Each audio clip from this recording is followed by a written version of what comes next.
Hey everybody, HomeSliceHenry here, and in today's video we're taking a first look at a brand new Pokemon in the world of Pokemon Go, Tatsugiri. Tatsugiri has arrived to Pokemon Go as a part of the Water Festival event and can be encountered in raids. Now Tatsugiri is a dragon and water type Pokemon with the moveset of Water Gun, Surf, and Outrage. In the video game, Tatsugiri normally combines with Dondozo and becomes way more powerful, but obviously no Dondozo release yet, so today we're going to be testing out Tatsugiri in some Ultra League battles to see how it performs. So without further ado, let's hop into the matches, and let's go Tatsugiri. Hopping into the first match, and we have a Mirror Lead Shadow Scizor versus Shadow Scizor. I'm pretty comfortable playing out this lead matchup. I do lose charge attack priority, so I am going to choose to let the Night Slash go.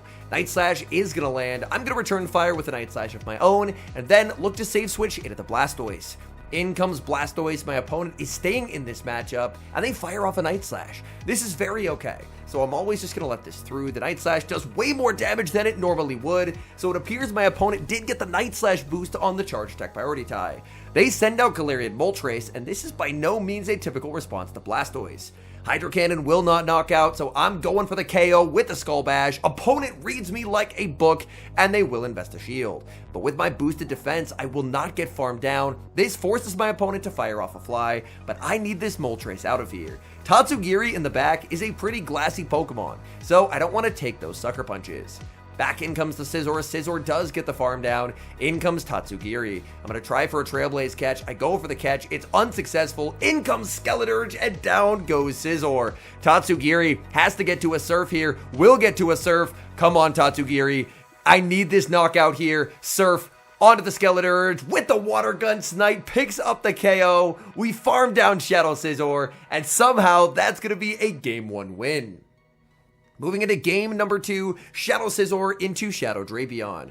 This matchup is a dominant win in the Great League. In the Ultra League, this matchup is a lot less strong for the Scizor. Scizor will actually have to give up a shield and take damage as well, just because the bullet punches don't do nearly as much damage in Ultra as they would in Great. So I will commit the shield as they fire off the Crunch. They do get the Crunch debuff, and now out comes Lapras. Lapras, I'm not going to bait. I'm going straight for the Trailblaze. Trailblaze is going to land. I will get outpaced here, however, so I'm going to farm up 4, switch into Blastoise, and catch the Sparkling Aria. This way, I preserve Scizor with an ability to make a move later in the game. In the back, my opponent is going to have Clefable. Clefable is farming up quite a bit of energy here. They fire off the Moonblast, and I'm never going to be shielding the Blastoise. Moonblast is going to land. I'm now pretty close to 100 energy, so I can now begin the Hydro Cannon spam. That's something that Blastoise is very good at, just Hydro Cannon after Hydro Cannon, roll out with the amazing energy generation. I'm able to grab both shields, quick switch into the Shadow Scizor, and my opponent is going to go for what's more than likely a Swift. But I'm going to commit the shield and make it to the Trailblaze, and this is very valuable damage onto that Clefable. My issue, however, is that my opponent could still potentially win, because if they make a Moonblast versus Tatsugiri, it's going to be game over. In comes Tatsugiri. It's going to be a race. Do we get the farm down? We do get the farm down. Tatsugiri. Oh my goodness. They were right at the Moonblast, but the Water Gun KOs. In comes the Lapras. We KO with the Outrage. And despite its very limited moveset, we're off to a pretty okay start. Moving into the next match, and there is trouble on the field, and its name is Como-O. Como-O, they completely wall off my charge attacks. I go for the Trailblaze, they're going to undertap, and I have to respect the potential close combat.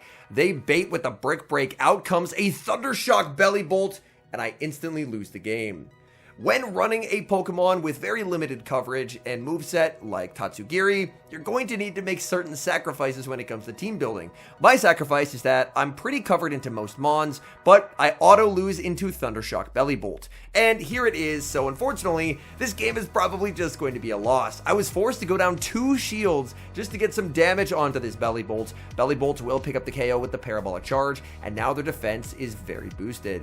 Tatsugiri does not get the farm down. Failing that farm down is brutal, as Tatsugiri is going to lose so much health. Tatsugiri gets the farm down here, but now in comes Tentacruel as the final Pokemon. Tentacruel will take some pretty significant damage from Outrage, so the Outrage is going to land. There's the switch into the Blastoise, but the issue that I'm going to have is Como-O. Como-O will be able to make a Clanging Scales, and that's just going to knock out the Blastoise. Blastoise does not have the bulk to survive a move as strong as Clanging Scales after I've already taken some chip damage. So I make the Hydro Cannon, but it's gonna be charge attack priority, and that's gonna do me here. Clanging Scales picks up the KO, and Tatsugiri is going to get completely destroyed by Dragon Tails. Dream lead in the next match, Shadow Scizor into Florges. Opponent safe switches into Shadow Feraligatr. I debated throwing the Night Slash before sending in the Blastoise, but I felt like Scizor Energy would probably be pretty good, as I'm expecting the third Pokemon to be Unova Stunfisk. Since Florges has no coverage into Talonflame or Steels, Unova Stunfisk covers both of those weaknesses quite nicely. Here, I did give the Feraligatr a massive energy head start, so I will opt for a Hydro Cannon bait, and the bait is successful. Here, my opponent does a really nice job of over-farming. Now, I'm forced to actually under-tap if I want to get this move off. If I try and throw one rollout, I will get outpaced. So, I decide to go for the Hydro Cannon bait. Opponent calls the bait and plays to the CMP tie, and I'm going to concede switch advantage. I'm playing to the it's Unova Stunfisk and back con. If it's a fire, I just lose. Opponent sends in not a Stunfisk, but a Tentacruel. Tentacruel obviously will do a great job at protecting Florges from fire, and being up this much energy on Shadow Scizor, Shadow Scizor is going to be a right nuisance here for my opponent. I'm able to grab the shield. I am now a +2 Shadow Scizor. They're going to go for the Scald, hoping for a debuff, and they do get the debuff. Here I will get outpaced, so it's time to make a sacrificial swap and catch the Scald where it's double resisted onto Tatsugiri. Tentacruel is going to bank a Scald for later, bringing back in the Florges. Florges farm it up, and I'm going to fire off the Surf. This is a neutral Surf. Let's see the damage from Tatsugiri. That does a lot more damage than I was expecting, to be honest.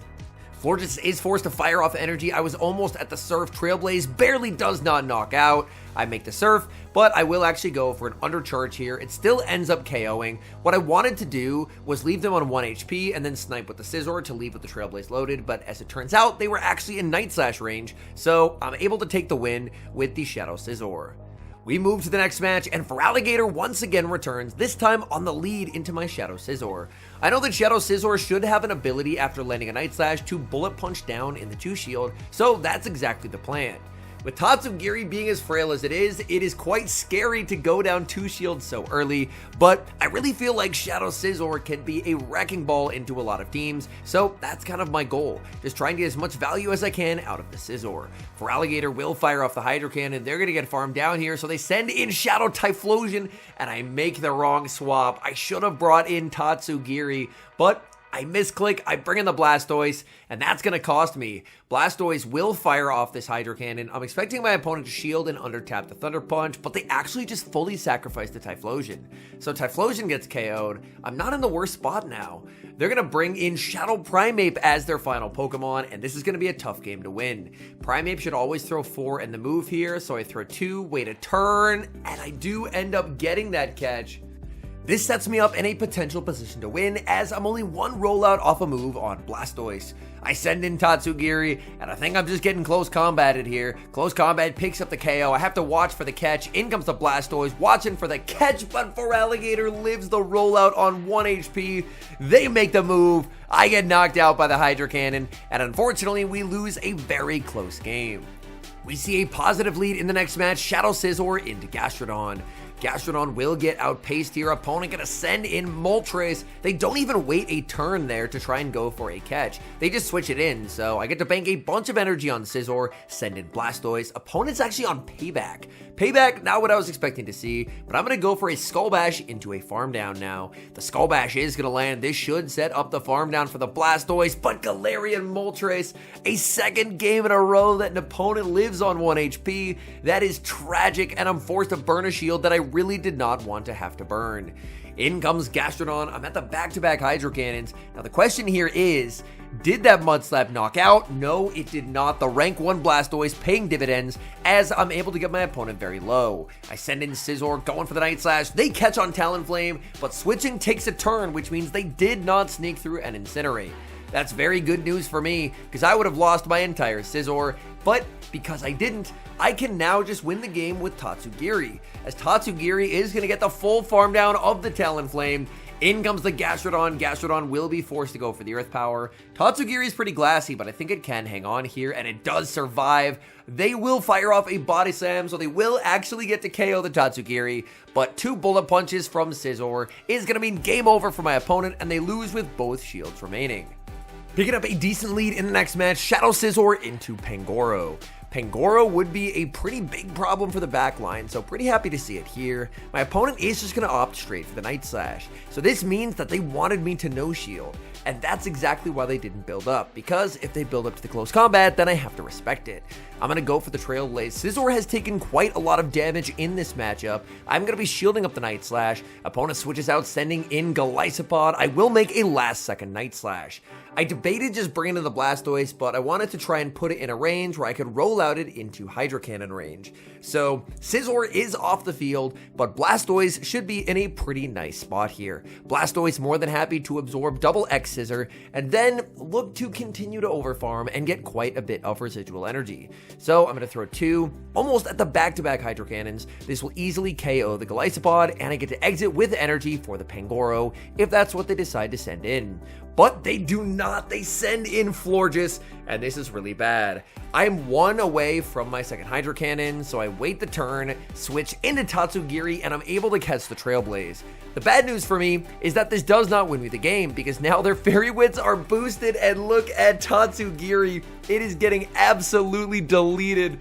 Oh no, Tatsugiri, not like this. Tatsugiri just getting completely annihilated by Florges. Florges will fire off another Trailblaze, and this game is over. In comes Pangoro, and I will resign the match. We see a pretty interesting lead in the next match, Shadow Scizor into Shadow Hippowdon. Hippowdon is not going to appreciate Trailblaze. I'm farming up, going for the Trailblaze. Opponent catches onto Talonflame, and I think they timed it so they snuck as well. The Incinerate sneaks. I lose almost my entire Scizor. That is a devastatingly great play from my opponent. My goodness, I just got completely destroyed by that catch and sneak. Very well played by Maxi.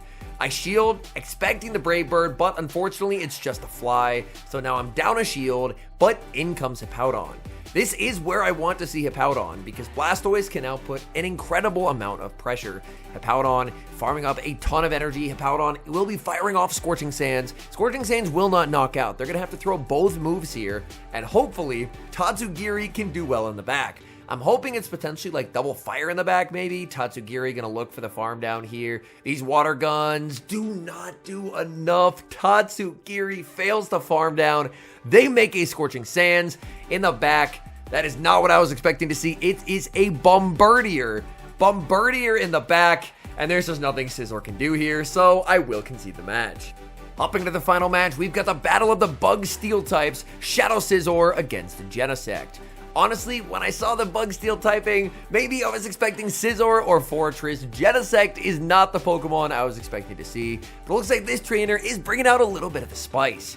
Genesect is on Electric Technoblast, so I will respect it with a shield, and then just look to fire off the Night Slash. I do have a nice pacing advantage here. Night Slash is going to land. There's a safe switch into Hippowdon. I get the switch into Blastoise and sneak through a free rollout. The last time a Hippowdon was on my screen, it didn't go too well for me, so this game I'm looking to play a little bit better. Hippowdon obviously will be able to survive a Hydro Cannon, so they are going to no shield, and I have very limited fast move pressure here. Very nice charge stack timing from the opponent as they're going to be launching Scorching Sands. That's going to land onto Blastoise. Blastoise able to make another Hydro Cannon, and now my opponent is forced to just let the Hippowdon go.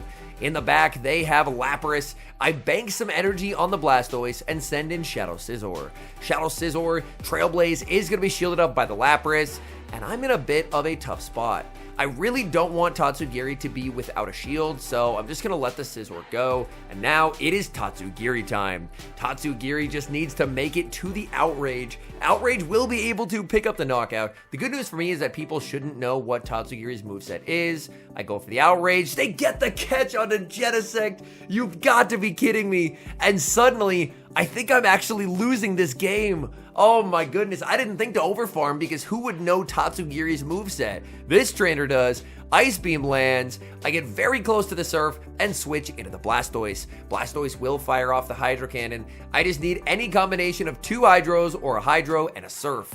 My opponent is going to fire off energy here, preventing me from getting to my game-winning Hydro Cannon, but Tatsugiri, fractional HP remaining, makes it to the Surf. Surf is going to be knocking out this Lapras. It looks like the opponent closed out of their app at the end there, but Tatsugiri able to hang on, and that is a good game. All in all, while I did have some fun games with the Tatsugiri, this is definitely not a Pokemon that I would recommend building for the Go Battle League. Unless Tatsugiri has some kind of mechanic that allows it to combine with Dondozos similar to the main series, I think Tatsugiri is going to struggle in Pokemon Go, and that's a little bit by design. Tatsugiri's stats, even in the main series, are not particularly good, as it's designed to work with its mechanic, which is combining with Dondozo, and then Dondozo getting extremely OP stats. So, it's a Pokemon I'm definitely going to keep my eye on for in the future when we do inevitably get the Dondozo release. Will it have some kind of combining aspect with the Tatsugiri like it does in the main series? This is pure speculation on my part, but considering how they've handled fusions and that kind of stuff in the past in Pokemon Go, I wouldn't be surprised if once Dondozo releases, there's an ability to fuse the two together and then have a Dondozo that has its doubled stats. Anyways, thank you guys so much for watching. If you're enjoying the content, make sure to leave a like and subscribe to the channel if you haven't. And a special thank you as always to our channel members here on YouTube. The support you guys provide is genuinely so appreciated. So thank you guys oh so very much. And until next time, I've been HomeSliceHenry.